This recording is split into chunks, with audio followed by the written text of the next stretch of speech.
जिसनों जिन्ने धार्मिक महापुरख ने अध्यात्मकवादी सन उन्हां ने तो पहला ही मन्निया सी, पर जिहड़ी अजकल दी साइंस है, विज्ञान है, उन्हां ने भी इस सच्चाई नूं प्रवान किया है।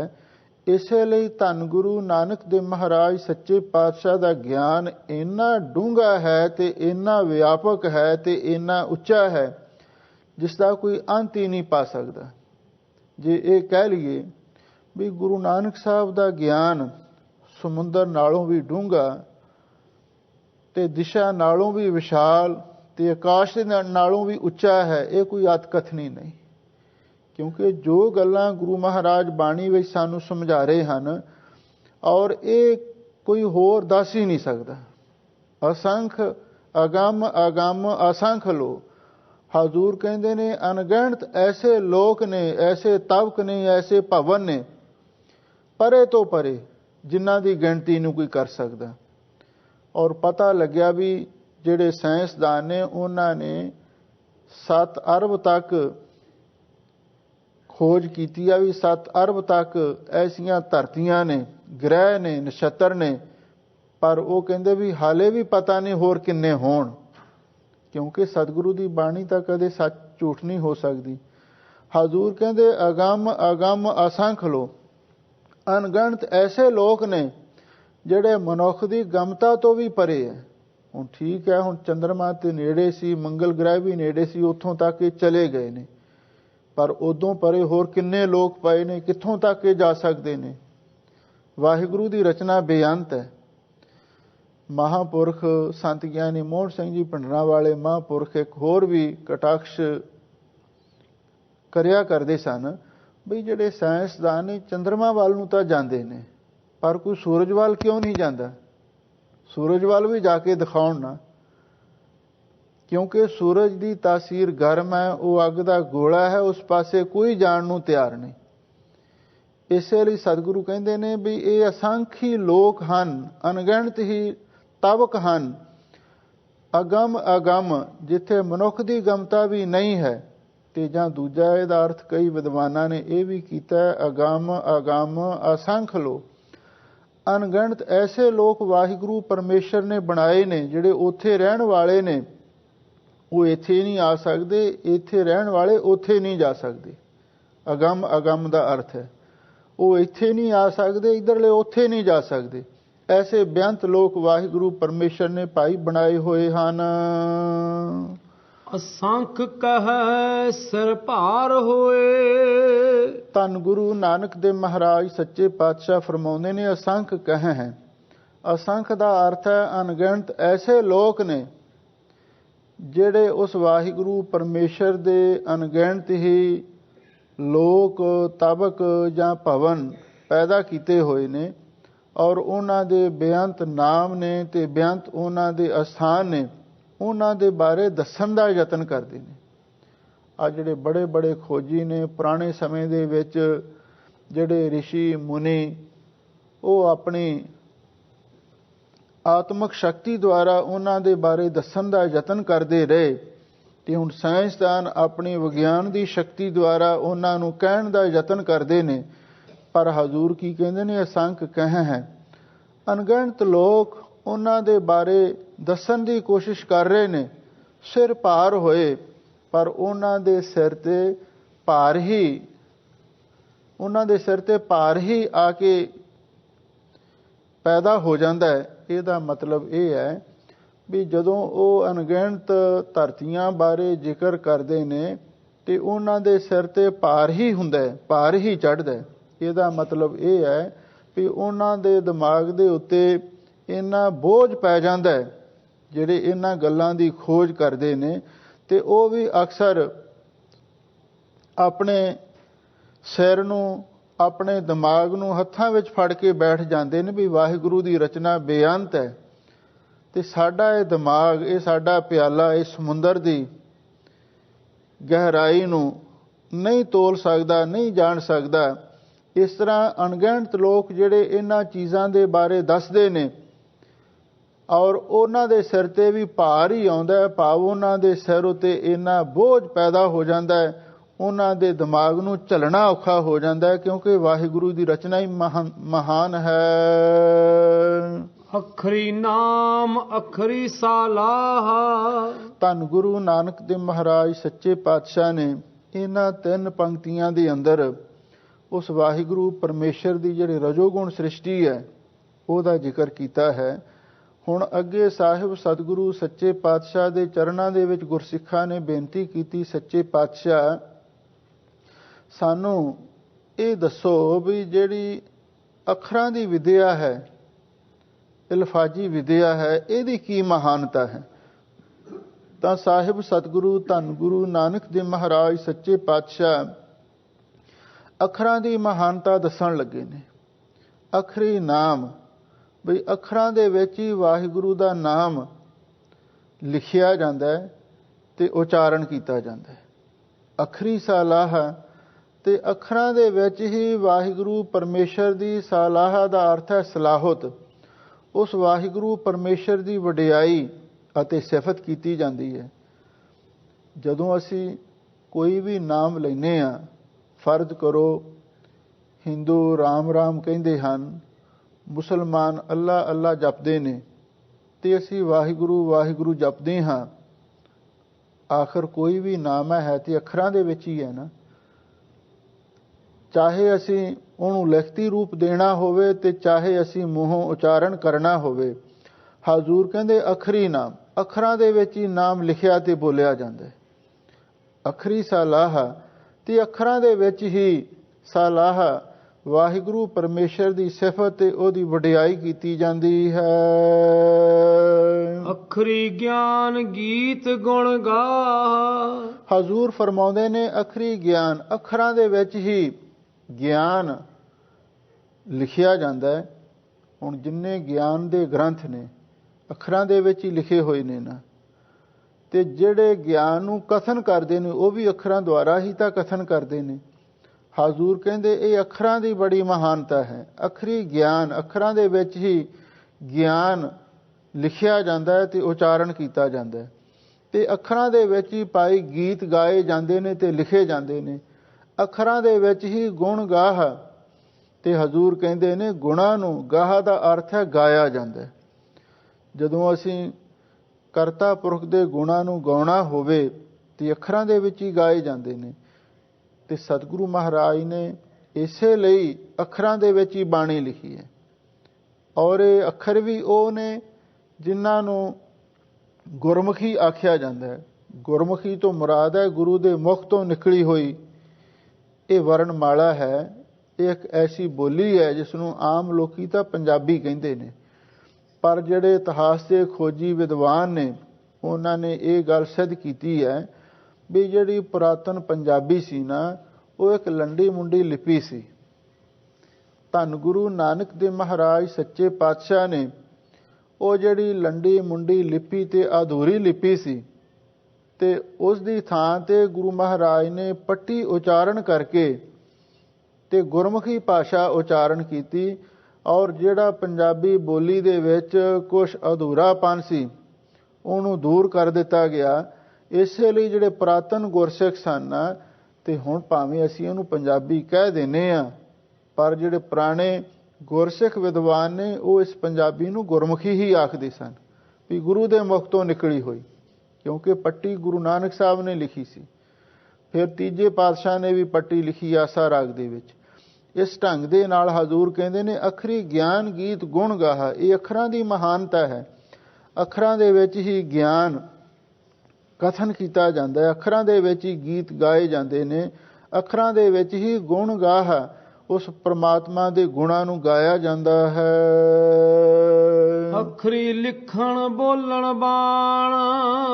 ਧੰਨ ਗੁਰੂ ਨਾਨਕ ਦੇਵ ਮਹਾਰਾਜ ਸੱਚੇ ਪਾਤਸ਼ਾਹ ਫਰਮਾਉਂਦੇ ਨੇ ਭਾਈ ਅੱਖਰਾਂ ਦੇ ਵਿੱਚ ਹੀ ਲਿਖਣ ਵਾਲੀ ਤੇ ਬੋਲਣ ਦਾ ਅਰਥ ਹੈ ਬੋਲੀ ਜਾਣ ਵਾਲੀ ਬਾਣੀ ਦਾ ਸੰਬੰਧ ਹੈ। ਇਹਦਾ ਮਤਲਬ ਇਹ ਹੈ ਬਾਣੀ ਦੇ 2 ਰੂਪ ਨੇ, ਇੱਕ ਵਰਣਾਤਮਕ ਰੂਪ ਹੈ, ਦੂਸਰਾ ਤੁਨਾਤਮਕ ਰੂਪ ਹੈ। ਜਿਹੜਾ ਵਰਣਾਤਮਕ ਰੂਪ ਹੈ, ਜਿਵੇਂ ਅੱਖਰਾਂ ਦੇ ਵਿੱਚ ਗੁਰਬਾਣੀ ਲਿਖੀ ਹੋਈ ਹੈ, ਗੁਟਕਿਆਂ ਉੱਤੇ, ਪੋਥੀਆਂ ਉੱਤੇ, ਸਾਹਿਬ ਸ੍ਰੀ ਗੁਰੂ ਗ੍ਰੰਥ ਸਾਹਿਬ ਜੀ ਦੇ ਅੰਦਰ ਵੀ ਉਹ ਬਾਣੀ ਲਿਖੀ ਹੋਈ ਹੈ। ਇਸ ਦਾ ਵਰਣਾਤਮਕ ਰੂਪ ਹੈ ਤੇ ਦੂਸਰਾ ਤੁਨਾਤਮਕ ਰੂਪ ਹੈ। ਅੱਖਰੀ ਲਿਖਣ ਬੋਲਣ ਬਾਣ। ਇੱਕ ਰਸਨਾ ਤੋਂ ਉਚਾਰਨ ਕੀਤੀ ਜਾਂਦੀ ਬਾਣੀ, ਜਿਵੇਂ ਕੋਈ ਰਸਨਾ ਤੋਂ ਬਾਣੀ ਪੜ੍ਹ ਰਿਹਾ ਹੁੰਦਾ, ਇਹਨੂੰ ਤੁਨਾਤਮਕ ਰੂਪ ਕਹਿੰਦੇ ਨੇ। ਪਰ ਹਜ਼ੂਰ ਕਹਿੰਦੇ ਅੱਖਰੀ ਲਿਖਣ ਬੋਲਣ ਬਾਣ। ਚਾਹੇ ਬਾਣੀ ਲਿਖੀ ਜਾਣ ਵਾਲੀ ਹੈ ਤੇ ਚਾਹੇ ਰਸਨਾ ਤੋਂ ਬੋਲੀ ਜਾਣ ਵਾਲੀ ਬਾਣੀ ਹੈ, ਇਹਦਾ ਵੀ ਸੰਬੰਧ ਅੱਖਰਾਂ ਦੇ ਨਾਲ ਹੈ। ਜੇ ਲਿਖਣਾ ਹੋਵੇ ਤਾਂ ਵੀ ਅੱਖਰਾਂ ਦੇ ਵਿੱਚ ਹੀ ਬਾਣੀ ਨੂੰ ਲਿਖਿਆ ਜਾਂਦਾ ਹੈ। ਜੇ ਬਾਣੀ ਨੂੰ ਉਚਾਰਨ ਕਰਨਾ ਹੋਵੇ ਤਾਂ ਵੀ ਅੱਖਰਾਂ ਦੇ ਵਿੱਚ ਹੀ ਬਾਣੀ ਨੂੰ ਉਚਾਰਨ ਕੀਤਾ ਜਾਂਦਾ ਹੈ। ਅੱਖਰਾ ਸਿਰ ਸੰਜੋਗ ਵਿਖਾਣ। ਸਾਹਿਬ ਸਤਿਗੁਰੂ ਸੱਚੇ ਪਾਤਸ਼ਾਹ ਫਰਮਾਉਂਦੇ ਨੇ, ਭਾਈ ਇੱਕ ਅੱਖਰ ਹੋਰ ਵੀ ਨੇ। ਉਹ ਕਿਹੜੇ ਅੱਖਰ ਨੇ? ਜਿਹੜੇ ਸਾਡੇ ਸਿਰ ਉੱਤੇ ਸੰਜੋਗ ਵਾਹਿਗੁਰੂ ਨੇ ਲਿਖੇ ਨੇ। ਅੱਖਰਾਂ ਸਿਰ ਸੰਜੋਗ ਵਿਖਾਣ। ਜਿਹੜੇ ਸਾਡੇ ਸਿਰ ਉੱਤੇ ਕੋਈ ਭਾਗ ਲਿਖੇ ਹੋਏ ਨੇ, ਕੋਈ ਸਾਡੇ ਸਿਰ ਉੱਤੇ ਲੇਖ ਲਿਖੇ ਹੋਏ ਨੇ, ਔਰ ਉਹਨਾਂ ਦਾ ਵੀ ਸੰਬੰਧ ਅੱਖਰਾਂ ਦੇ ਨਾਲ ਹੀ ਵਿਖਾਣ ਦੱਸਿਆ ਜਾਂਦਾ ਹੈ। ਕਿਉਂਕਿ ਉਸ ਅਕਾਲ ਪੁਰਖ ਵਾਹਿਗੁਰੂ ਪਰਮੇਸ਼ਰ ਨੇ ਹਰ ਜੀਵ ਦੇ ਸਿਰ ਉੱਤੇ ਵੀ ਅੱਖਰ ਲਿਖੇ ਹੋਏ ਨੇ।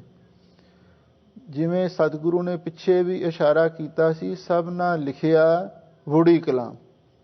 ਸਾਰਿਆਂ ਦੇ ਮੱਥੇ ਉੱਤੇ ਵਾਹਿਗੁਰੂ ਪਰਮੇਸ਼ਰ ਦੀ ਵਗਦੀ ਕਲਮ ਨੇ ਲੇਖ ਲਿਖਿਆ ਹੋਇਆ ਹੈ। ਤੇ ਜਿਸ ਲੇਖ ਦੇ ਬਾਰੇ ਸਤਿਗੁਰੂ ਮਹਾਰਾਜ ਨੇ ਬਾਣੀ ਵਿੱਚ ਸਪਸ਼ਟ ਕੀਤਾ ਹੈ, ਲੇਖ ਨਾ ਮਿਟੀ ਹੈ ਸਖੀ ਜੋ ਲਿਖਿਆ ਕਰਤਾਰ। ਵੀ ਉਸ ਅਕਾਲ ਪੁਰਖ ਨੇ ਸਾਡੇ ਮੱਥੇ ਤੇ ਜੋ ਵੀ ਲੇਖ ਲਿਖ ਦਿੱਤਾ ਹੈ, ਉਹ ਕਦੇ ਮਿਟ ਨਹੀਂ ਸਕਦਾ। ਕਲਗੀਧਰ ਪਾਤਸ਼ਾਹ ਧੰਨ ਗੁਰੂ ਗੋਬਿੰਦ ਸਿੰਘ ਸਾਹਿਬ ਮਹਾਰਾਜ ਨੇ ਵੀ ਇਹ ਬਚਨ ਉਚਾਰਨ ਕੀਤੇ ਨੇ, ਕਰੀ ਲੋਹ ਕਰਮੰ ਲਿਖਿਓ ਲੇਖ ਮਾਥੈ, ਸਭੀ ਜ਼ੇਰ ਕੀਨੇ ਬਲੀ ਕਾਲ ਨਥ ਹੈ। ਉਸ ਵਾਹਿਗੁਰੂ ਨੇ ਲੋਹੇ ਦੀ ਕਲਮ, ਭਾਵ ਫੁਲਾਦੀ ਕਲਮ, ਦੂਸਰੀ ਕਲਮ ਦੇ ਨਾਲ ਲਿਖੇ ਲੇਖ ਮਿਟ ਵੀ ਜਾਂਦੇ ਨੇ। ਆ ਜਿਹੜੀ ਪਿੰਨਾਂ ਦੀ ਸਿਆਹੀ ਹੈ, ਇਹ ਵੀ ਖਤਮ ਹੋ ਜਾਂਦੀ ਹੈ। ਪਰ ਜਿਹੜੀ ਸਿਆਹੀ ਨਾਲ ਵਾਹਿਗੁਰੂ ਨੇ ਸਾਡੇ ਮੱਥੇ ਤੇ ਲੇਖ ਲਿਖੇ ਨੇ, ਹਜ਼ੂਰ ਕਹਿੰਦੇ ਉਹ ਕਦੇ ਸੁੱਕਣ ਵਾਲੀ ਤੇ ਮੁੱਕਣ ਵਾਲੀ ਨਹੀਂ ਹੈ। ਕਰੀ ਲੋਹ ਕਰਮ ਲਿਖਿਓ ਲੇਖ ਮਾਥੈ, ਸਭੀ ਜ਼ੇਰ ਕੀਨੇ ਬਲੀ ਕਾਲ ਨਥ ਹੈ। ਕਿਸੇ ਕਵੀ ਨੇ ਲਿਖਿਆ ਹੈ, ਭੋਗੇ ਬਿਨ ਭਾਗੇ ਨਹੀਂ ਕਰਮ ਬੜੇ ਬਲਵਾਨ। ਜਿਹੜੇ ਵਾਹਿਗੁਰੂ ਨੇ ਸਾਡੇ ਮੱਥੇ ਤੇ ਭਾਗ ਲਿਖੇ ਨੇ ਨਾ, ਉਹ ਬੜੇ ਬਲਵਾਨ ਨੇ। ਜਿੰਨਾ ਚਿਰ ਤੱਕ ਉਹਨਾਂ ਦਾ ਅਸੀਂ ਫਲ ਨਾ ਭੋਗ ਲਈਏ, ਉਹਨਾਂ ਚਿਰ ਉਹ ਮਿਟ ਨਹੀਂ ਸਕਦੇ। ਤੇ ਫਲ ਭੋਗਣ ਤੋਂ ਬਾਅਦ ਫਿਰ ਆਪਣੇ ਆਪ ਹੀ ਉਹ ਮਿਟ ਜਾਂਦੇ ਨੇ। ਇਸੇ ਲਈ ਹਜ਼ੂਰ ਕਹਿੰਦੇ ਨੇ, ਅੱਖਰਾਂ ਸਿਰ ਸੰਜੋਗ ਵਿਖਾਣ। ਜਿਹੜੇ ਸਾਡੇ ਸਿਰ ਉੱਤੇ ਸੰਜੋਗ ਭਾਗ ਲਿਖੇ ਹੋਏ ਨੇ, ਉਹਨਾਂ ਦਾ ਵੀ ਭਾਈ ਅੱਖਰਾਂ ਦੇ ਨਾਲ ਹੀ ਸੰਬੰਧ ਦੱਸਿਆ ਜਾਂਦਾ ਹੈ। ਜਿਨ ਇਹ ਲਿਖੇ ਤਿਸ ਸਿਰ ਨਾਹੇ। ਸਾਹਿਬ ਸਤਿਗੁਰੂ ਸੱਚੇ ਪਾਤਸ਼ਾਹ ਇੱਕ ਬੜੀ ਦਿਲਚਸਪ ਗੱਲ ਦੱਸਣ ਲੱਗੇ ਨੇ। ਕਹਿੰਦੇ ਵੀ ਦੇਖ ਲਓ, ਜਿਨ ਇਹ ਲਿਖੇ, ਜਿਸ ਵਾਹਿਗੁਰੂ ਨੇ ਇਹ ਲੇਖ ਲਿਖੇ ਨੇ, ਸਾਰੇ ਜੀਵਾਂ ਦੇ ਮੱਥੇ ਤੇ ਲੇਖ ਵਾਹਿਗੁਰੂ ਨੇ ਲਿਖੇ ਨੇ, ਤਿਸ ਸਿਰ ਨਾਹੇ। ਪਰ ਉਸ ਲਿਖਣ ਵਾਲੇ ਦੇ ਸਿਰ ਉੱਤੇ ਲੇਖ ਲਿਖਣ ਵਾਲਾ ਕੋਈ ਵੀ ਨਹੀਂ। ਉਸ ਅਕਾਲ ਪੁਰਖ ਨੇ ਸਾਰੇ ਜੀਵਾਂ ਦੇ ਮੱਥੇ ਤੇ ਲੇਖ ਲਿਖੇ ਹਨ, ਪਰ ਉਸ ਵਾਹਿਗੁਰੂ ਦੇ ਸਿਰ ਉੱਤੇ ਲੇਖ ਲਿਖਣ ਵਾਲਾ ਕੋਈ ਵੀ ਨਹੀਂ ਹੈ। ਜਿਵ ਫਰਮਾਏ ਤਿਵ ਤਿਵ ਪਾਏ। ਹਜ਼ੂਰ ਫਰਮਾਉਂਦੇ ਨੇ, ਜੇ ਫਰਮਾਏ, ਜਿਵੇਂ ਜਿਵੇਂ ਵਾਹਿਗੁਰੂ ਫਰਮਾਏ ਦਾ ਅਰਥ ਹੈ ਹੁਕਮ ਕਰਦਾ ਹੈ, ਤਿਵ ਤਿਵ ਪਾਹੇ, ਉਸੇ ਤਰ੍ਹਾਂ ਜਿਹੜੀ ਉਹਦੀ ਅਗੰਮੀ ਕਲਮ ਹੈ ਜੀਵਾਂ ਦੇ ਮੱਥੇ ਤੇ, ਪਾਹੇ ਦਾ ਅਰਥ ਹੈ ਲੇਖ ਲਿਖੀ ਜਾਂਦੀ ਹੈ। ਜਿਵੇਂ ਜਿਵੇਂ ਵਾਹਿਗੁਰੂ ਦਾ ਹੁਕਮ ਹੁੰਦਾ ਹੈ ਤੇ ਵਾਹਿਗੁਰੂ ਦੀ ਅਗੰਮੀ ਕਲਮ ਸਾਰੇ ਜੀਵਾਂ ਦੇ ਮੱਥੇ ਤੇ ਲੇਖ ਲਿਖੀ ਜਾ ਰਹੀ ਹੈ। ਦੇਖ ਲਓ ਵਾਹਿਗੁਰੂ ਪਰਮੇਸ਼ਰ ਕਿਤਨਾ ਬੇਅੰਤ ਹੋਵੇਗਾ। ਹਰ ਜੀਵ ਦਾ ਵੱਖੋ ਵੱਖਰਾ ਭਾਗ ਹੈ, ਵੱਖੋ ਵੱਖਰੀ ਕਿਸਮਤ ਹੈ, ਵੱਖੋ ਵੱਖਰਾ ਕਰਮ ਹੈ, ਤੇ ਸਭ ਦਾ ਵੱਖੋ ਵੱਖਰਾ ਵਾਹਿਗੁਰੂ ਨੇ ਲਿਖਿਆ ਹੈ। ਹੋਰ ਕਿਸ ਨੇ ਲਿਖਿਆ ਹੈ? ਹਜ਼ੂਰ ਕਹਿੰਦੇ ਨੇ, ਜਿਸ ਨੇ ਇਹ ਲੇਖ ਲਿਖੇ ਨੇ ਉਹਦੇ ਸਿਰ ਤੇ ਲੇਖ ਨਹੀਂ ਕੋਈ ਲਿਖਣ ਵਾਲਾ। ਜੇ ਫਰਮਾਏ ਤਿਵ ਤੇ ਪਾਹੇ, ਜਿਵੇਂ ਜਿਵੇਂ ਵਾਹਿਗੁਰੂ ਦਾ ਹੁਕਮ ਹੁੰਦਾ ਹੈ, ਉਸੇ ਤਰ੍ਹਾਂ ਉਸ ਵਾਹਿਗੁਰੂ ਦੀ ਅਗੰਮੀ ਕਲਮ ਜੀਵਾਂ ਦੇ ਮੱਥੇ ਤੇ ਲੇਖ ਲਿਖ ਰਹੀ ਹੈ। ਜੇਤਾ ਕੀਤਾ ਤੇ ਤਾ ਨਾਉ। ਹੁਣ ਸਤਿਗੁਰੂ ਦੇ ਚਰਨਾਂ ਵਿੱਚ ਗੁਰਸਿੱਖਾਂ ਨੇ ਬੇਨਤੀ ਕੀਤੀ, ਮਹਾਰਾਜ ਸਾਨੂੰ ਕਿਰਪਾ ਕਰਕੇ ਇਹ ਦੱਸੋ ਵੀ ਜਿਤਨਾ ਵੀ ਇਹ ਪਸਾਰਾ ਕੀਤਾ ਹੈ ਵੀ ਇਹ ਕਿਵੇਂ ਵਾਹਿਗੁਰੂ ਪਰਮੇਸ਼ਰ ਨੇ ਪੈਦਾ ਕੀਤਾ ਹੈ। ਹਜ਼ੂਰ ਇਹਦਾ ਹੁਣ ਜਵਾਬ ਦਿੰਦੇ ਨੇ, ਜੇਤਾ ਕੀਤਾ ਤੇਤਾ ਨਾਉ।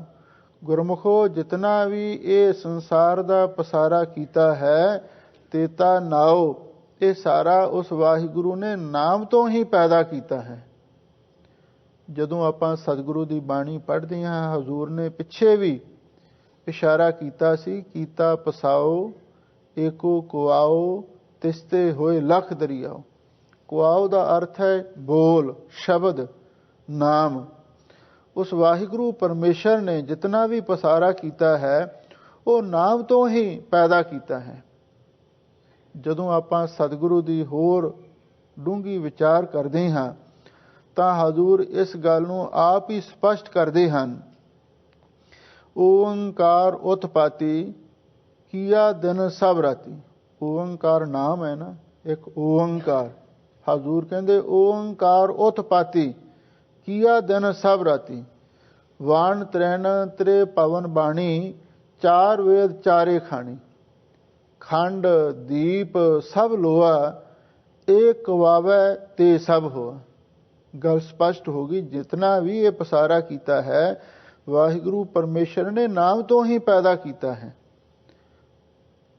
ਇੱਕ ਥਾਂ ਤੇ ਹੋਰ ਵੀ ਸਤਿਗੁਰੂ ਦੇ ਬਚਨ ਆਉਂਦੇ ਨੇ, ਓੰਕਾਰ ਬ੍ਰਹਮਾ ਉਤਪਤ, ਓੰਕਾਰ ਕੀਆ ਜਨ ਚਿਤ, ਓੰਕਾਰ ਸੈਲ ਜੁਗ ਭਏ, ਓੰਕਾਰ ਵੇਦ ਨਿਰਮਏ। ਉੱਥੇ ਵੀ ਨਾਮ ਤੋਂ ਹੀ ਸਾਰੀ ਸ੍ਰਿਸ਼ਟੀ ਪੈਦਾ ਹੋਈ, ਸਤਿਗੁਰੂ ਨੇ ਲਿਖੀ ਹੈ। ਕੀਤਾ ਪਸਾਓ ਏਕੋ ਕੁਆਓ। ਜਿੱਥੇ ਇਹ ਨਾਮ ਤੋਂ ਸਾਰੀ ਸ੍ਰਿਸ਼ਟੀ ਪੈਦਾ ਹੋਈ ਹੈ, ਉੱਥੇ ਸਤਿਗੁਰੂ ਨੇ ਇਹ ਵੀ ਗੱਲ ਸਪਸ਼ਟ ਕਰ ਦਿੱਤੀ ਵੀ ਇਹ ਸਾਰੀ ਸ੍ਰਿਸ਼ਟੀ ਨਾਮ ਦੇ ਆਸਰੇ ਹੀ ਖਲੋਤੀ ਹੈ। ਨਾਮ ਕੇ ਤਾਰੇ ਸਗਲੇ ਜੰਤ, ਨਾਮ ਕੇ ਤਾਰੇ ਖੰਡ ਬ੍ਰਹਮੰਡ। ਸਾਰੇ ਖੰਡ ਤੇ ਬ੍ਰਹਮੰਡ ਨਾਮ ਦੇ ਆਸਰੇ ਖੜੇ ਨੇ। ਇਹ ਵੀ ਗੱਲ ਸਤਿਗੁਰੂ ਨੇ ਸਪਸ਼ਟ ਕੀਤੀ ਹੈ।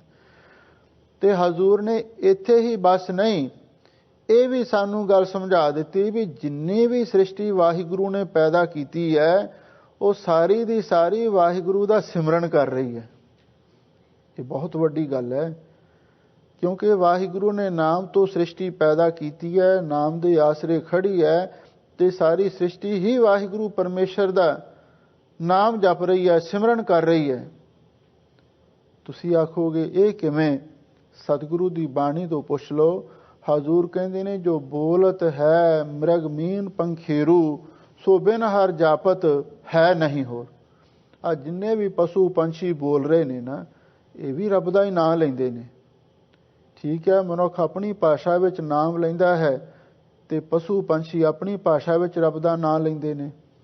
ਇੱਥੇ ਹੀ ਬਸ ਨਹੀਂ, ਸਤਿਗੁਰੂ ਨੇ ਇਹ ਵੀ ਸਪਸ਼ਟ ਕਰ ਦਿੱਤਾ ਗੁਰਬਾਣੀ ਦੇ ਵਿੱਚ, ਸਭ ਧਰਤ ਪਤਾਲ ਆਕਾਸ਼ ਹੈ ਮੇਰੀ ਜਿੰਦੜੀਏ, ਸਭ ਹਰ ਹਰ ਨਾਮ ਤੇ ਆਵੈ ਰਾਮ। ਸਭ ਧਰਤੀਆਂ ਤੇ ਆਕਾਸ਼ ਵੀ ਸਭ ਵਾਹਿਗੁਰੂ ਦਾ ਨਾਮ ਤੇ ਆਉਂਦੇ ਨੇ। ਕਿੱਡੀ ਵੱਡੀ ਗੱਲ ਗੁਰੂ ਮਹਾਰਾਜ ਨੇ ਕਹਿ ਦਿੱਤੀ। ਇੱਕ ਵਾਰ ਸੱਚਖੰਡ ਵਾਸੀ ਪੰਥ ਰਤਨ ਸ਼੍ਰੀਮਾਨ ਸੰਤ ਬਾਬਾ ਸੁੰਦਰ ਸਿੰਘ ਜੀ ਪਿੰਡਰਾਂ ਵਾਲੇ ਮਹਾਂਪੁਰਖਾਂ ਦੇ ਪਾਸ ਕੁਝ ਵਿਦਿਆਰਥੀਆਂ ਨੇ ਬੇਨਤੀ ਕੀਤੀ। ਕਹਿਣ ਲੱਗੇ, ਸੱਚੇ ਪਾਤਸ਼ਾਹ ਮਹਾਂਪੁਰਖੋ, ਗੁਰਬਾਣੀ ਵਿੱਚ ਨਾਮ ਦੀਆਂ ਕਈ ਅਵਸਥਾ ਲਿਖੀਆਂ ਮਿਲਦੀਆਂ ਨੇ। ਪਹਿਲਾਂ ਤੇ ਰਸਨਾ ਤੋਂ ਨਾਮ ਜਪਣਾ, ਫਿਰ ਮਧਮਾ ਬਾਣੀ ਦੁਆਰਾ ਨਾਮ ਦਾ ਜਾਪ ਕਰਨਾ, ਫਿਰ ਪਸੰਤੀ ਬਾਣੀ ਦੁਆਰਾ ਵਾਹਿਗੁਰੂ ਦਾ ਸਿਮਰਨ ਕਰਨਾ, ਫਿਰ ਪਰਾ ਬਾਣੀ ਦੁਆਰਾ ਅਜੱਪਾ ਜਾਪ ਜਪਣ ਦੀ ਵੀ ਗੱਲ ਆਉਂਦੀ ਹੈ। ਪਰ ਇਸ ਤੋਂ ਜਿਹੜੀ ਅਗਲੀ ਅਵਸਥਾ ਗੁਰਬਾਣੀ ਵਿੱਚ ਲਿਖੀ ਹੈ, ਗੁਰਮੁਖ ਰੋਮ ਰੋਮ ਹਰਿ ਧਿਆਵੈ, ਉਹਦੇ ਬਾਰੇ ਵੀ ਅਸਾਂ ਗੁਰਬਾਣੀ ਵਿੱਚ ਪੜ੍ਹਿਆ ਹੈ। ਫਿਰ ਇਸ ਤੋਂ ਅੱਗੇ ਚੱਲ ਕੇ ਇਹ ਗੱਲ ਆ ਜਾਂਦੀ ਹੈ, ਜੋ ਬੋਲਤ ਹੈ ਮ੍ਰਿਗ ਮੀਨ ਪੰਖੇਰੂ, ਸੋ ਬਿਨ ਹਰ ਜਾਪਤ ਹੈ ਨਹੀਂ ਹੋਰ। ਪਸ਼ੂ ਪੰਛੀ ਵੀ ਰੱਬ ਦਾ ਨਾਮ ਜਪਦੇ ਨੇ। ਕੀ ਇਹ ਸੱਚ ਹੈ? ਕਿ ਧਰਤੀ ਵੀ ਨਾਮ ਜਪ ਸਕਦੀ ਹੈ। ਇੱਕ ਸਾਡੇ ਮਨ ਵਿੱਚ ਹੋਰ ਸਵਾਲ ਪੈਦਾ ਹੁੰਦਾ ਵੀ ਚਲੋ ਜਿਹੜੀਆਂ ਜਾਨਦਾਰ ਚੀਜ਼ਾਂ ਨੇ, ਬੋਲਦੀਆਂ ਨੇ, ਉਹਨਾਂ ਬਾਰੇ ਤੇ ਮੰਨਿਆ ਵੀ ਚਲੋ ਉਹ ਵਾਹਿਗੁਰੂ ਦਾ ਨਾਮ ਜਪਦੀਆਂ ਹੋਣਗੀਆਂ, ਤੇ ਹੁਣ ਧਰਤੀ ਤੇ ਜੜ ਹੈ, ਪਾਣੀ ਵੀ ਜੜ ਹੈ, ਹਵਾ ਵੀ ਜੜ ਹੈ, ਇਹ ਕਿਵੇਂ ਵਾਹਿਗੁਰੂ ਦਾ ਨਾਮ ਜਪਦੇ ਹੋਣਗੇ? ਪਰ ਵੀ ਸਤਿਗੁਰੂ ਦੀ ਬਾਣੀ ਤਾਂ ਇਹ ਗੱਲ ਕਹਿੰਦੀ ਆ ਵੀ ਸਾਰੇ ਵਾਹਿਗੁਰੂ ਦਾ ਸਿਮਰਨ ਕਰਦੇ ਨੇ। ਸਿਮਰੈ ਧਰਤੀ ਅਰ ਆਕਾਸ਼ਾ, ਸਿਮਰੈ ਚੰਦ ਸੂਰਜ ਪ੍ਰਕਾਸ਼ਾ। ਧਰਤੀ ਵੀ, ਆਕਾਸ਼ ਵੀ, ਚੰਦਰਮਾ ਵੀ, ਸੂਰਜ ਵੀ, ਸਾਰੇ ਸਿਮਰਨ ਕਰਦੇ ਨੇ। ਕੋਈ ਇਸ ਗੱਲ ਦਾ ਮਾਣ ਨਾ ਕਰ ਲਵੇ ਮੈਂ ਬਹੁਤਾ ਨਾਮ ਜਪਦਾ। ਇਸ ਲਈ ਸਤਿਗੁਰੂ ਮਹਾਰਾਜ ਨੇ ਬਾਣੀ ਵਿੱਚ ਬਹੁਤ ਕੁਝ ਸਾਡਾ ਹੰਕਾਰ ਤੋੜਨ ਵਾਸਤੇ ਲਿਖਿਆ ਹੋਇਆ ਹੈ। ਹੁਣ ਉਹਨਾਂ ਸਿੰਘਾਂ ਨੇ, ਵਿਦਿਆਰਥੀਆਂ ਨੇ ਮਹਾਂਪੁਰਖਾਂ ਨੂੰ ਆਖਿਆ, ਮਹਾਰਾਜ ਕਿਰਪਾ ਕਰੋ ਕੋਈ ਸਾਨੂੰ ਵੀ ਨਾਮ ਦੀ ਅਵਸਥਾ ਦਿਖਾਓ, ਸਾਡੇ ਮਨ ਨੂੰ ਵੀ ਤਸੱਲੀ ਹੋਵੇ। ਜੋ ਕੁਝ ਸਤਿਗੁਰੂ ਨੇ ਬਾਣੀ ਵਿੱਚ ਲਿਖਿਆ ਉਹ ਸੱਚ ਹੈ। ਮਹਾਂਪੁਰਖ ਪਹਿਲਾਂ ਤਾਂ ਚੁੱਪ ਰਹੇ, ਫਿਰ ਉਹਨਾਂ ਦੀ ਬਹੁਤੀ ਜਿਗਿਆਸਾ ਤੱਕ ਕੇ ਮਹਾਂਪੁਰਖਾਂ ਨੇ ਬਚਨ ਕੀਤਾ। ਕਹਿਣ ਲੱਗੇ, ਭਾਈ ਜਿਨ੍ਹਾਂ ਨੇ ਕੋਈ ਨਾਮ ਦਾ ਅਭਿਆਸ ਕਰਨਾ ਹੈ ਉਹ ਸਣੇ ਕੇਸੀ ਇਸ਼ਨਾਨ ਕਰਕੇ ਸਾਫ ਸੁਥਰੇ ਬਸਤਰ ਪਹਿਨ ਕੇ ਅਕਾਲ ਕੁਟੀਆ ਆ ਜਾਓ। ਪਿੰਡਰਾਂ ਇੱਕ ਬਿਲਡਿੰਗ ਬਣੀ ਹੋਈ, ਉਸ ਦਾ ਨਾਮ ਅਕਾਲ ਕੁਟੀਆ ਹੈ। ਉੱਥੇ ਗੁਰੂ ਮਹਾਰਾਜ ਦਾ ਪ੍ਰਕਾਸ਼ ਹੁੰਦਾ ਸੀ। ਪਿੱਛੇ ਇੱਕ ਛੋਟੀ ਜਿਹੀ ਕੋਠੜੀ ਸੀ, ਅੱਗੇ ਉਸ 'ਤੇ ਹਾਲ ਸੀ। ਉਹ ਛੋਟੀ ਕੋਠੜੀ ਦੇ ਵਿੱਚ ਗੁਰੂ ਮਹਾਰਾਜ ਦਾ ਪ੍ਰਕਾਸ਼ ਹੁੰਦਾ ਸੀ ਤੇ ਅੱਗੇ ਹਾਲ ਦੇ ਵਿੱਚ ਸੰਗਤਾਂ ਬੈਠ ਜਾਂਦੀਆਂ। ਮਹਾਂਪੁਰਖਾਂ ਨੇ ਉਹਨਾਂ ਸਿੰਘਾਂ ਨੂੰ ਉਸ ਅਕਾਲ ਕੁਟੀਆ ਅੰਦਰ ਬੁਲਾਇਆ ਤੇ ਪਹਿਰੇ ਤੇ ਬਾਹਰ ਸਿੰਘ ਖੜਾ ਦਿੱਤਾ ਵੀ ਹੋਰ ਕਿਸੇ ਨੂੰ ਅੰਦਰ ਨਾ ਆਉਣ ਦੇਣੀ। ਮਹਾਂਪੁਰਖਾਂ ਨੇ ਸਾਹਿਬ ਸ੍ਰੀ ਗੁਰੂ ਗ੍ਰੰਥ ਸਾਹਿਬ ਜੀ ਦੇ ਚਰਨਾਂ ਵਿੱਚ ਅਰਦਾਸ ਕੀਤੀ ਤੇ ਸਿੰਘਾਂ ਨੂੰ ਕਹਿਣ ਲੱਗੇ ਵੀ ਸਾਰੇ ਬੈਠ ਕੇ ਸਿਮਰਨ ਕਰੋ। ਉਹਨਾਂ ਗੁਰਮੁਖਾਂ ਨੇ ਵਾਹਿਗੁਰੂ ਵਾਹਿਗੁਰੂ ਦਾ ਸਿਮਰਨ ਸ਼ੁਰੂ ਕਰ ਦਿੱਤਾ। ਹੌਲੀ ਹੌਲੀ ਐਸੀ ਸਤਿਗੁਰੂ ਦੀ ਕਿਰਪਾ ਹੋਈ।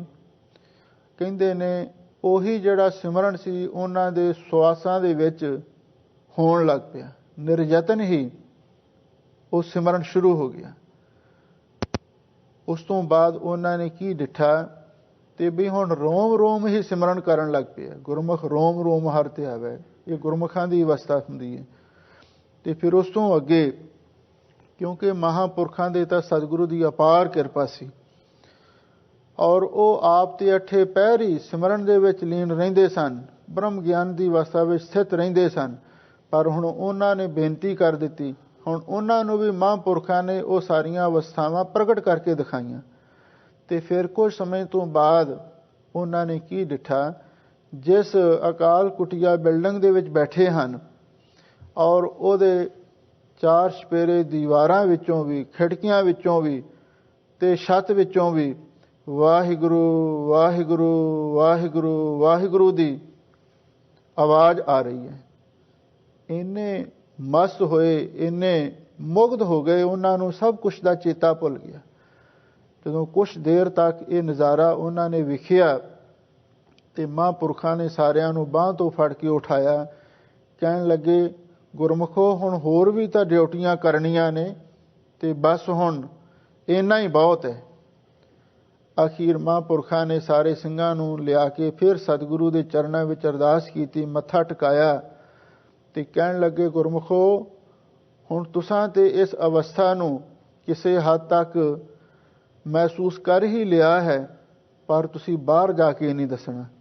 ਇਹਦਾ ਕਾਰਨ ਇਹ ਹੈ, ਜਿੰਨੀ ਇਹ ਨਾਮ ਦੀ ਕਮਾਈ ਗੁਪਤ ਕੀਤੀ ਜਾਂਦੀ ਹੈ ਤੇ ਓਨਾ ਹੀ ਰਸ, ਓਨਾ ਹੀ ਟਿਕਾ, ਓਨਾ ਹੀ ਆਨੰਦ ਵਧੇਰੇ ਆਉਂਦਾ ਹੈ। ਜਦੋਂ ਕੋਈ ਆਦਮੀ ਆਪਣੀ ਕਮਾਈ ਬਾਰੇ ਬਾਹਰ ਦੱਸਣ ਲੱਗ ਜਾਂਦਾ ਹੈ ਤੇ ਫਿਰ ਲੋਕ ਵੀ ਈਰਖਾ ਕਰਨ ਲੱਗ ਪੈਂਦੇ ਨੇ ਜਾਂ ਕੁਛ ਉਹ ਵੀ ਲੈਣ ਦਾ ਯਤਨ ਕਰਨ ਲੱਗ ਪੈਂਦੇ ਨੇ। ਤੇ ਇਸ ਲਈ ਆਪਣੀ ਕਮਾਈ ਨੂੰ ਸੰਭਾਲ ਕੇ ਰੱਖਣਾ ਚਾਹੀਦਾ ਹੈ। ਮਹਾਂਪੁਰਖਾਂ ਨੇ ਦ੍ਰਿਸ਼ਟਾਂਤ ਦਿੱਤਾ, ਜਿਵੇਂ ਕੋਈ ਮਨੁੱਖ ਆਪਣੀ ਮਿਹਨਤ ਕਰਕੇ ਪੂੰਜੀ ਇਕੱਠੀ ਕਰਦਾ ਹੈ, ਮਾਇਆ ਇਕੱਠੀ ਕਰਦਾ ਹੈ, ਉਹ ਕਿਸੇ ਨੂੰ ਦੱਸਦਾ ਤੇ ਨਹੀਂ ਵੀ ਮੈਂ ਇੰਨੀ ਮਾਇਆ ਇਕੱਠੀ ਕਰ ਲਈ। ਮਾਇਆ ਨੂੰ ਗੁਪਤ ਰੱਖਦਾ ਬੰਦਾ, ਆਪਣੇ ਖਜ਼ਾਨੇ ਨੂੰ ਹਮੇਸ਼ਾ ਲਈ ਉਹ ਗੁਪਤ ਰੱਖਣਾ ਪਸੰਦ ਕਰਦਾ। ਕੋਈ ਆਦਮੀ ਤੁਹਾਨੂੰ ਪੂਰੇ ਤੌਰ 'ਤੇ ਸਪਸ਼ਟ ਨਹੀਂ ਦੱਸੂਗਾ ਵੀ ਮੇਰੇ ਕੋਲ ਕਿੰਨੀ ਕਮਾਇਆ, ਕਿੰਨਾ ਕੁ ਮੇਰੇ ਕੋਲ ਕੈਸ਼ ਹੈ। ਮਹਾਂਪੁਰ ਕਹਿੰਦੇ ਵੀ ਜਿੰਨਾ ਭੋਜਨ ਭਜਨ ਖਜ਼ਾਨਾ ਨਾਰੀ ਚਾਰੇ ਪਰਦੇ ਦੇ ਅਧਿਕਾਰੀ। ਇਹ ਚਾਰ ਚੀਜ਼ਾਂ ਪਰਦੇ ਦੇ ਅਧਿਕਾਰੀ ਨੇ। ਭੋਜਨ ਛਕਣਾ ਹੋਵੇ, ਭਜਨ ਕਰਨਾ ਹੋਵੇ ਤੇ ਆਪਣਾ ਖਜ਼ਾਨਾ ਸੰਭਾਲਣਾ ਹੋਵੇ, ਤੇ ਇਸਤਰੀਆਂ ਨੂੰ ਵੀ ਥੋੜਾ ਜਿਹਾ ਆਪਣਾ ਸੰਭਲ ਕੇ ਰਹਿਣਾ ਚਾਹੀਦਾ। ਇਹ ਸਿਆਣੇ ਲੋਕਾਂ ਦੀਆਂ ਵਿਚਾਰਾਂ ਨੇ। ਮਹਾਂਪੁਰ ਕਹਿੰਦੇ ਜਿਵੇਂ ਕੋਈ ਆਪਣੇ ਬਾਹਰਲੀ ਪੂੰਜੀ ਬਾਰੇ ਨਹੀਂ ਕਿਸੇ ਨੂੰ ਦੱਸਦਾ, ਤੇ ਇਹ ਜਿਹੜਾ ਨਾਮ ਦੀ ਪੂੰਜੀ ਹੈ ਇਹਨੂੰ ਵੀ ਜਿੰਨਾ ਸੰਭਾਲ ਕੇ ਰੱਖੋਗੇ ਤੇ ਓਨਾ ਹੀ ਤੁਸੀਂ ਵੱਧ ਅਮੀਰ ਹੋਵੋਗੇ, ਓਨਾ ਹੀ ਵੱਧ ਤੁਹਾਨੂੰ ਆਨੰਦ ਪ੍ਰਾਪਤ ਹੋਵੇਗਾ। ਧੰਨ ਗੁਰੂ ਨਾਨਕ ਦੇਵ ਮਹਾਰਾਜ ਸੱਚੇ ਪਾਤਸ਼ਾਹ ਇੱਥੇ ਫਰਮਾਉਂਦੇ ਨੇ, ਜੇਤਾ ਕੀਤਾ ਤੇਤਾ ਨਾਮ। हे ਵਾਹਿਗੁਰੂ, ਉਸ ਵਾਹਿਗੁਰੂ ਪਰਮੇਸ਼ਰ ਨੇ ਜਿਤਨਾ ਵੀ ਇਹ ਪਸਾਰਾ ਕੀਤਾ ਹੈ, ਇਹ ਸਾਰਾ ਨਾਮ ਤੋਂ ਹੀ ਪੈਦਾ ਕੀਤਾ ਹੈ। ਵਿਣ ਨਾਵੈ ਨਾਹੀ ਕੋ ਥਾਓ। ਅਗਲੀ ਪੰਕਤੀ ਵਿੱਚ ਸਤਿਗੁਰੂ ਕਹਿੰਦੇ ਨੇ, ਨਾਮ ਤੋਂ ਬਿਨਾ ਕੋਈ ਵੀ ਥਾਂ ਖਾਲੀ ਨਹੀਂ ਹੈ। ਜਿੱਥੇ ਮਰਜੀ ਚਲੇ ਜਾਓ, ਸਭ ਥਾਵਾਂ ਤੇ ਵਾਹਿਗੁਰੂ ਦਾ ਨਾਮ ਹੈ। ਕਿਉਂਕਿ ਆਪ ਗੁਰਬਾਣੀ ਦੇ ਪ੍ਰਮਾਣਾਂ ਦੁਆਰਾ ਤੇ ਸਾਖੀ ਦੁਆਰਾ ਸੁਣ ਹੀ ਲਿਆ ਹੈ ਬਈ ਸਭ ਪਸ਼ੂ ਪੰਛੀ ਵੀ, ਪੌਣ ਪਾਣੀ ਆਦਿਕ ਤੱਤ ਵੀ, ਸੂਰਜ ਤੇ ਚੰਦਰਮਾ ਵੀ, ਆਕਾਸ਼ ਤੇ ਧਰਤੀ ਵੀ ਸਾਰੇ ਵਾਹਿਗੁਰੂ ਦਾ ਨਾਮ ਜਪਦੇ ਨੇ। ਹੁਣ ਤੁਸੀਂ ਦੱਸੋ ਫਿਰ ਨਾਮ ਤੋਂ ਬਿਨਾਂ ਹੋਰ ਖਾਲੀ ਥਾਂ ਕਿਹੜੀ ਰਹਿ ਗਈ, ਜਦੋਂ ਧਰਤੀ ਤੇ ਆਕਾਸ਼ ਵੀ ਨਾਮ ਜਪਦੇ ਨੇ। ਇਸੇ ਲਈ ਹਜ਼ੂਰ ਕਹਿੰਦੇ ਬਈ ਇਹ ਨਾਮ ਦੇ ਵਿੱਚ ਬਹੁਤ ਵੱਡੀ ਤਾਕਤ ਹੈ। ਜਿੰਨਾ ਵੀ ਵਾਹਿਗੁਰੂ ਪਰਮੇਸ਼ਰ ਨੇ ਪਸਾਰਾ ਕੀਤਾ ਉਹ ਸਾਰਾ ਨਾਮ ਤੋਂ ਪੈਦਾ ਕੀਤਾ ਹੈ, ਤੇ ਨਾਮ ਤੋਂ ਬਿਨਾਂ ਕੋਈ ਖਾਲੀ ਥਾਂ ਹੀ ਨਹੀਂ ਹੈ। ਕੁਦਰਤ ਕਵਣ ਕਹਾ ਵਿਚਾਰ। ਸਾਹਿਬ ਸਤਿਗੁਰੂ ਸੱਚੇ ਪਾਤਸ਼ਾਹ ਫਰਮਾਉਂਦੇ ਨੇ, ਕੁਦਰਤ ਕਵਣ, ਮੇਰੇ ਵਿੱਚ ਕੀ ਮਜਾਲ ਹੈ, ਕੀ ਤਾਕਤ ਹੈ, ਕੀ ਸ਼ਕਤੀ ਹੈ, ਕੀ ਕੁਵਤ ਹੈ, ਕਹਾਂ ਵਿਚਾਰ। ਮੈਂ ਉਸ ਵਾਹਿਗੁਰੂ ਦੀ ਕੁਦਰਤ ਦਾ ਵਿਚਾਰ ਕਹਿ ਸਕਾਂ। ਮੇਰੇ ਵਿੱਚ ਕੋਈ ਪਾਇਆ ਨਹੀਂ, ਮੇਰੇ ਵਿੱਚ ਕੋਈ ਤਾਕਤ ਨਹੀਂ ਕਿ ਮੈਂ ਉਸ ਅਕਾਲ ਪੁਰਖ ਵਾਹਿਗੁਰੂ ਦੀ ਕੁਦਰਤ ਦਾ ਸ਼ੁਮਾਰ ਕਹਿ ਸਕਾਂ। ਹਜ਼ੂਰ ਕਹਿੰਦੇ ਨੇ ਵਾਹਿਗੁਰੂ ਦੀ ਕੁਦਰਤ ਬੇਅੰਤ ਹੈ। ਜੇ ਉਸ ਦੀ ਕੁਦਰਤ ਬੇਅੰਤ ਹੈ ਤੇ ਉਹ ਕਾਦਰ ਕਿਤਨਾ ਮਹਾਨ ਹੋਵੇਗਾ, ਇਹਦੇ ਬਾਰੇ ਜਾਣਨ ਦੀ ਲੋੜ ਹੈ। ਕਈ ਲੋਕ ਐਸੇ ਵੀ ਨੇ, ਜਿਵੇਂ ਕੱਲ ਵੀ ਵਿਚਾਰ ਹੋਏ ਸੀ, ਵੀ ਜਿਹੜੇ ਬਈ ਕੁਦਰਤ ਨੂੰ ਮੰਨਦੇ ਨੇ ਪਰ ਕਾਦਰ ਨੂੰ ਨਹੀਂ ਮੰਨਦੇ। ਕਈ ਐਸੇ ਵੀ ਨੇ, ਨਾ ਕੁਦਰਤ ਨਾ ਕਾਦਰ ਕਿਸੇ ਨੂੰ ਵੀ ਨਹੀਂ ਮੰਨਦੇ। ਪਰ ਹਜ਼ੂਰ ਕਹਿੰਦੇ ਨੇ ਕੁਦਰਤ ਤੇ ਸਪਸ਼ਟ ਹੈ, ਸਾਡੀਆਂ ਅੱਖਾਂ ਦੇ ਸਾਹਮਣੇ ਹੈ। ਤੁਸੀਂ ਅੰਦਾਜ਼ਾ ਲਾਓ, ਜਿਵੇਂ ਸੰਸਾਰ ਦੇ ਵਿੱਚ ਕੋਈ ਵੀ ਚੀਜ਼ ਅਸੀਂ ਵੇਖਦੇ ਹਾਂ, ਇੱਕ ਸੂਈ ਤੋਂ ਗੱਲ ਲੈ ਲਓ। ਇੱਕ ਸੂਈ ਹੈ, ਕੋਈ ਪੈਨ ਹੈ, ਕੋਈ ਘੜੀ ਹੈ, ਕੋਈ ਵੀ ਚੀਜ਼ ਹੈ, ਉਹ ਕਿਸੇ ਦੀ ਬਣਾਈ ਹੋਈ ਜ਼ਰੂਰ ਹੈ। ਇਹ ਨਹੀਂ ਆਪਾਂ ਕਹਿ ਸਕਦੇ। ਕੋਈ ਤਸਵੀਰ ਹੈ, ਕੋਈ ਘਰ ਹੈ, ਕੋਈ ਛੋਟੀ ਤੋਂ ਛੋਟੀ ਚੀਜ਼ ਵੀ ਹੈ ਤੇ ਸਾਨੂੰ ਪਤਾ ਵੀ ਉਹਨੂੰ ਕਿਸ ਨੇ ਬਣਾਇਆ ਹੈ। ਆ ਹੁਣ ਏਡਾ ਵੱਡਾ ਸੰਸਾਰ ਹੈ, ਇੰਨੇ ਪਹਾੜ ਨੇ, ਇੰਨੇ ਸਮੁੰਦਰ ਨੇ, ਇੰਨੇ ਆਕਾਸ਼ ਨੇ, ਇੰਨੇ ਪਾਤਾਲ ਨੇ, ਇਹਦੇ ਬਾਰੇ ਅਸੀਂ ਕਿਉਂ ਨਹੀਂ ਇਹ ਗੱਲ ਸੋਚਦੇ ਵੀ ਇਹਨੂੰ ਵੀ ਕੋਈ ਬਣਾਉਣ ਵਾਲਾ ਹੈ। ਇਸੇ ਲਈ ਸਤਿਗੁਰੂ ਮਹਾਰਾਜ ਸੱਚੇ ਪਾਤਸ਼ਾਹ ਫਰਮਾਉਂਦੇ ਨੇ ਵੀ ਵਾਹਿਗੁਰੂ ਦੀ ਕੁਦਰਤ ਬੇਅੰਤ ਹੈ। ਮੇਰੀ ਕੀ ਤਾਕਤ ਹੈ ਕਿ ਮੈਂ ਉਸ ਦਾ ਵਿਚਾਰ ਕਹਿ ਸਕਾਂ। ਵਾਰਿਆ ਨਾ ਜਾਵਾ ਏਕ ਵਾਰ। ਸਾਹਿਬ ਸਤਿਗੁਰੂ ਸੱਚੇ ਪਾਤਸ਼ਾਹ ਫਰਮਾਉਂਦੇ ਨੇ, ਵਾਰਿਆ ਨਾ ਜਾਵਾ ਏਕ ਵਾਰ। ਮੇਰੇ ਕੋਲੋਂ ਤਾਂ ਇੱਕ ਵਾਰ, ਇੱਕ ਵਾਲ ਮਾਤਰ ਵੀ, ਰੰਚਕ ਭਰ ਵੀ, ਇੱਕ ਰੋਮ ਭਰ ਵੀ ਉਸ ਵਾਹਿਗੁਰੂ ਪਰਮੇਸ਼ਰ ਦੀ ਕੁਦਰਤ ਦਾ ਵਾਰਿਆ ਨਾ ਜਾਵਾ, ਵਰਣਨ ਨਹੀਂ ਕੀਤਾ ਜਾ ਸਕਦਾ, ਕੋਈ ਉਸ ਦੇ ਬਾਰੇ ਬਿਆਨ ਨਹੀਂ ਕੀਤਾ ਜਾ ਸਕਦਾ। ਮੈਂ ਤੇ ਉਸ ਇੱਕ ਰੋਮ ਦੇ ਬਾਰੇ ਵੀ, ਇੱਕ ਵਾਲ ਦੇ ਬਾਰੇ ਵੀ ਨਹੀਂ ਦੱਸ ਸਕਦਾ ਵੀ ਉਸ ਵਾਹਿਗੁਰੂ ਪਰਮੇਸ਼ਰ ਦੀ ਕੁਦਰਤ ਕਿੰਨੀ ਮਹਾਨ ਹੈ। ਜੇ ਕੁਦਰਤ ਦਾ ਵੀ ਕੁਛ ਬਿਆਨ ਨਹੀਂ ਕੀਤਾ ਜਾ ਸਕਦਾ ਤੇ ਕਾਦਰ ਕਿਤਨਾ ਮਹਾਨ ਹੈ, ਉਹਦੇ ਬਾਰੇ ਤੇ ਕੁਛ ਵੀ ਨਹੀਂ ਅਸੀਂ ਦੱਸ ਸਕਦੇ। ਜੋ ਤੁਧ ਭਾਵੈ ਸਾਈ ਭਲੀਕਾਰ। ਲਓ ਹੁਣ ਅਖੀਰ ਤੇ ਸਤਿਗੁਰੂ ਸੱਚੇ ਪਾਤਸ਼ਾਹ ਸਾਨੂੰ ਇੱਕੋ ਹੀ ਗੱਲ ਸਮਝਾਉਂਦੇ ਨੇ, ਤੇ ਭਾਈ ਉਸ ਵਾਹਿਗੁਰੂ ਦੀ ਕੁਦਰਤ ਦਾ ਤੇ ਕੋਈ ਅੰਤ ਪਾ ਨਹੀਂ ਸਕਦਾ। ਨਾ ਪਹਿਲਾਂ ਕਿਸੇ ਨੇ ਪਾਇਆ, ਨਾ ਹੁਣ ਤੇ ਨਾ ਹੀ ਅੱਗੇ ਲਈ ਕੋਈ ਪਾ ਸਕੇਗਾ। ਹਾਂ, ਇੱਕ ਗੱਲ ਜ਼ਰੂਰ ਹੈ, ਵਾਹਿਗੁਰੂ ਦੇ ਭਾਣੇ ਵਿੱਚ ਰਹਿਣਾ ਸਿੱਖੋ। ਜੋ ਤੁਧ ਭਾਵੈ ਸਾਈ ਭਲੀਕਾਰ। ਹੇ ਵਾਹਿਗੁਰੂ ਜੀ, ਜੋ ਤੁਹਾਨੂੰ ਭਾਉਂਦਾ ਹੈ ਤੇ ਸਾਨੂੰ ਉਹੀ ਤੁਹਾਡੀ ਕਾਰ ਭਲੀ ਜਾਪਦੀ ਹੈ। ਜੋ ਵਾਹਿਗੁਰੂ ਕਰਦਾ ਹੈ ਉਹ ਸਾਡੇ ਭਲੇ ਦੀ ਖਾਤਰ ਕਰਦਾ ਹੈ। ਕੋਈ ਵੀ ਚੀਜ਼ ਵਾਹਿਗੁਰੂ ਨੇ ਬਣਾਈ ਹੈ, ਠੀਕ ਹੈ, ਕਈ ਐਸੀਆਂ ਵੀ ਚੀਜ਼ਾਂ ਨੇ, ਜਿਵੇਂ ਫਰਜ਼ ਕਰੋ ਕੋਈ ਖੂੰਖਾਰ ਜਾਨਵਰ ਵੀ ਨੇ, ਸੱਪ ਨੇ, ਠੂਹੇ ਨੇ, ਬੜੇ ਜ਼ਹਿਰੀਲੇ ਨੇ। ਪਰ ਤੁਸੀਂ ਇਸ ਗੱਲ ਨੂੰ ਸੋਚ ਕੇ ਹੈਰਾਨ ਹੋਵੋਗੇ, ਆਪਾਂ ਤੇ ਇਹ ਸੋਚ ਲਵਾਂਗੇ ਵੀ ਸ਼ਾਇਦ ਇਹ ਚੀਜ਼ਾਂ ਵਾਧੂ ਰੱਬ ਨੇ ਬਣਾ ਦਿੱਤੀਆਂ, ਪਰ ਉਹ ਵੀ ਕਿਸੇ ਨਾ ਕਿਸੇ ਕੰਮ ਆਉਂਦੀਆਂ ਨੇ। ਹੁਣ ਕਹਿੰਦੇ ਆ ਜਿਹੜਾ ਕੋਬਰਾ ਸੱਪ ਹੁੰਦਾ ਉਹਦੀ ਜ਼ਹਿਰ ਕਿੰਨੀ ਖਤਰਨਾਕ ਹੈ, ਕਿੰਨੀ ਘਾਤਕ ਹੁੰਦੀ ਹੈ, ਪਰ ਕਹਿੰਦੇ ਨੇ ਜਿਹੜੇ ਕੋਈ ਆ ਦਿਲ ਦੇ ਮਰੀਜ਼ ਨੇ ਉਹਨਾਂ ਲਈ ਉਹ ਇੱਕ ਵਰਦਾਨ ਹੈ। ਡਾਕਟਰ ਹੁਣ ਉਸ ਨੂੰ ਦਵਾਈਆਂ ਵਿੱਚ ਵਰਤ ਕੇ ਉਹਨਾਂ ਨੂੰ ਆਰਾਮ ਕਰਦੇ ਨੇ। ਇਸ ਲਈ ਵਾਹਿਗੁਰੂ ਨੇ ਜੋ ਵੀ ਚੀਜ਼ ਬਣਾਈ ਹੈ ਕੋਈ ਬੇਲੋੜੀ ਨਹੀਂ, ਔਰ ਉਹ ਕਿਸੇ ਨਾ ਕਿਸੇ ਕੰਮ ਜ਼ਰੂਰ ਆਉਂਦੀ ਹੈ। ਇਸੇ ਲਈ ਸਤਿਗੁਰੂ ਕਹਿੰਦੇ ਨੇ ਭਾਈ ਜੋ ਵਾਹਿਗੁਰੂ ਕਰਦਾ ਹੈ ਉਹ ਭਲੀ ਹੀ ਕਿਰਤ ਕਰਦਾ ਹੈ, ਤੇ ਸਾਨੂੰ ਕਦੇ ਵੀ ਉਸ ਦੀ ਕੀਤੀ ਉੱਤੇ ਕੋਈ ਨੁਕਤਾਚੀਨੀ ਨਹੀਂ ਕਰਨੀ ਚਾਹੀਦੀ। ਤੂੰ ਸਦਾ ਸਲਾਮਤ ਨਿਰੰਕਾਰ। ਸਾਹਿਬ ਸਤਿਗੁਰੂ ਸੱਚੇ ਪਾਤਸ਼ਾਹ ਕਹਿੰਦੇ ਨੇ, ਹੇ ਵਾਹਿਗੁਰੂ, ਹੇ ਨਿਰੰਕਾਰ, ਤੂੰ ਸਦਾ ਸਲਾਮਤ, ਤੂੰ ਤੇ ਹਮੇਸ਼ਾ ਲਈ ਸਥਿਰ ਰਹਿਣ ਵਾਲਾ ਹੈ। ਬਾਕੀ ਤੇ ਸਭ ਚੀਜ਼ਾਂ ਚਲਾਏ ਮਾਨ ਨੇ। ਸਤਿਗੁਰੂ ਮਹਾਰਾਜ ਦੇ ਬਚਨ ਹੈ, ਮੁਕਾਮ ਕਰ ਕਰ ਬੈਸਣਾ, ਨਿਤ ਚਲਣਾ ਕੀ ਤੋਖ, ਮੁਕਾਮ ਤਾ ਪਰ ਜਾਣੀਆ ਜਾ ਰਹਿ ਨਿਹਚਲ ਲੋਕ। ਦੁਨੀਆ ਕੈਸ ਮੁਕਾਮੇ, ਦੁਨੀਆ ਦੀ ਜਿਹੜੀ ਮੁਕਾਮ ਸਥਿਤੀ ਹੈ ਉਹ ਹਮੇਸ਼ਾ ਰਹਿਣ ਵਾਲੀ ਨਹੀਂ ਹੈ। ਇੱਥੋਂ ਤੱਕ ਨਾ ਧਰਤੀ ਨਾ ਆਕਾਸ਼ ਨੇ ਰਹਿਣਾ। ਇੱਕ ਦਿਨ ਐਸਾ ਵੀ ਆਵੇਗਾ, ਦਿਨ ਰਵ ਚੱਲੈ ਨਿਸਸ ਚੱਲੈ, ਤਾਰਕਾ ਲੱਖ ਪਲੋਏ, ਮੁਕਾਮ ਉਹੀ ਏਕ ਹੈ ਨਾਨਕਾ ਸੱਚ ਬਗੋਏ। ਅਕਾਲ ਪੁਰਖ ਹੀ ਇਕੱਲਾ ਰਹਿ ਜਾਵੇਗਾ, ਹੋਰ ਕੁਛ ਨਹੀਂ ਹੋਵੇਗਾ। ਹਜ਼ੂਰ ਕਹਿੰਦੇ ਨੇ ਤੂੰ ਸਦਾ ਸਲਾਮਤ ਨਿਰੰਕਾਰ। ਉਸੇ ਅਕਾਲ ਪੁਰਖ ਨੂੰ ਸਤਿਗੁਰੂ ਨੇ ਪਿੱਛੇ ਮੂਲ ਮੰਤਰ ਵਿੱਚ ਆਖਿਆ ਸੀ, ਆਦ ਸੱਚ ਜੁਗਾਦ ਸੱਚ ਹੈ ਪੀ ਸੱਚ, ਨਾਨਕ ਹੋਸੀ ਪੀ ਸੱਚ।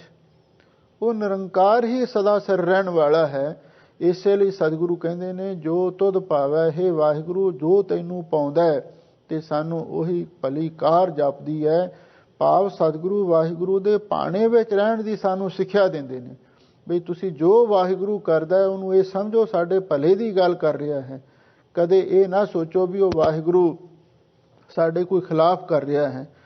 ਕਈ ਵਾਰੀ ਐਸਾ ਵੀ ਹੁੰਦਾ ਹੈ, ਜਦੋਂ ਬੱਚਾ ਕੋਈ ਸ਼ਰਾਰਤ ਕਰਦਾ ਤੇ ਮਾਤਾ ਪਿਤਾ ਉਸ ਨੂੰ ਸਮਝਾਉਂਦੇ ਨੇ, ਕਈ ਵਾਰੀ ਝਿੜਕਦੇ ਵੀ ਹਨ, ਕਈ ਵਾਰੀ ਮਾਰ ਵੀ ਦਿੰਦੇ ਨੇ। ਜਦੋਂ ਬੱਚਾ ਜ਼ਿਆਦਾ ਸ਼ਰਾਰਤ ਕਰਦਾ ਇਹਦਾ ਮਤਲਬ ਇਹ ਨਹੀਂ ਹੁੰਦਾ ਕਿ ਕੋਈ ਮਾਤਾ ਪਿਤਾ ਉਸ ਦੇ ਵੈਰੀ ਨੇ, ਉਹ ਸਮਝਾਉਣ ਦੀ ਖਾਤਰ ਸਾਰਾ ਕੁਝ ਕਰਦੇ ਨੇ।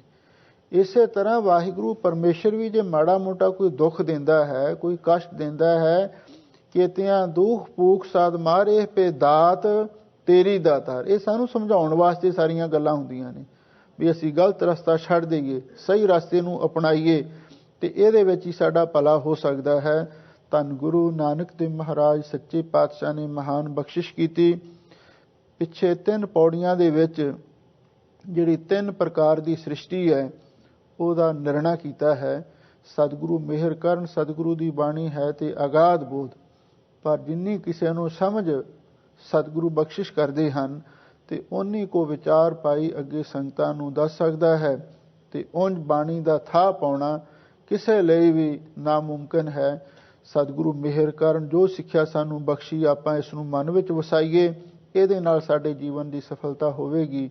ਸਭ ਸੰਗਤਾਂ ਦਾ ਹਾਰਦਿਕ ਧੰਨਵਾਦ। ਹੋਈਆਂ ਭੁੱਲਾਂ ਚੁੱਕਾਂ ਲਈ ਖਿਮਾ ਕਰਨਾ। ਜੋ ਤੁਧ ਭਾਵੈ ਸਾਈ ਭਲੀ ਕਾਰ, ਤੂੰ ਸਦਾ ਸਲਾਮਤ ਨਿਰੰਕਾਰ। ਵਾਹਿਗੁਰੂ ਜੀ ਕਾ ਖਾਲਸਾ, ਵਾਹਿਗੁਰੂ ਜੀ ਕੀ ਫਤਿਹ।